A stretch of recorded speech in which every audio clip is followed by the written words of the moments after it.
CBC में किया जाने वाला एक इम्पॉर्टेंट ब्लड टेस्ट होता है एमसीवी।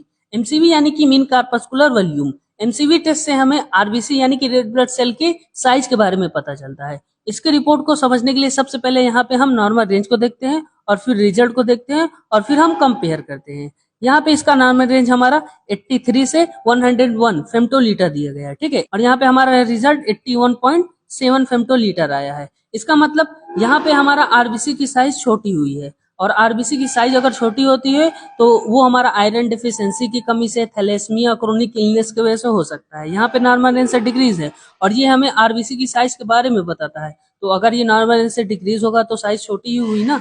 और अगर एमसीवी हाई आता, मतलब हमारा 101 से ऊपर जाता, तो एमसीवी हाई का मतलब होता है आरबीसी की साइज का बढ़ना, ठीक है, जो कि विटामिन बी12 की कमी से, फॉलिक एसिड की कमी से और लीवर प्रॉब्लम की वजह से वो इंक्रीज हो सकता है। उसके बाद है हमारा एमसीएच टेस्ट। एमसीएच क्या होता है? हमारा मीन कार्पस्कुलर हीमोग्लोबिन।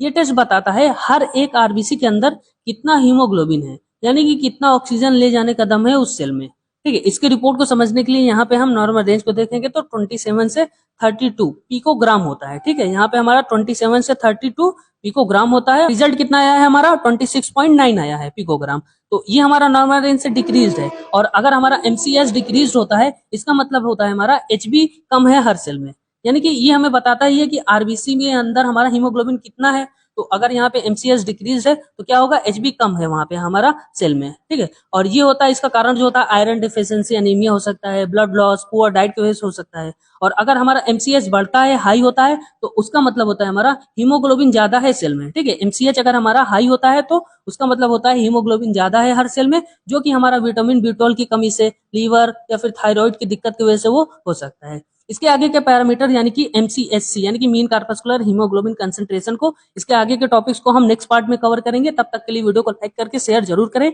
ये हमारा सीरीज चल रहा है सीबीसी, केएफटी और एलएफटी का, जिसमें हम रिपोर्ट समझा रहे हैं। और अगर आपने पिछला पार्ट नहीं देखा है तो आपको प्रोफाइल में मिल जाएगा, जहां पे मैंने हाईलाइट में प्लेलिस्ट बना दिया गया है। ये हमारा 4th पार्ट वीडियो है। Follow for more, take care and मिलते हैं।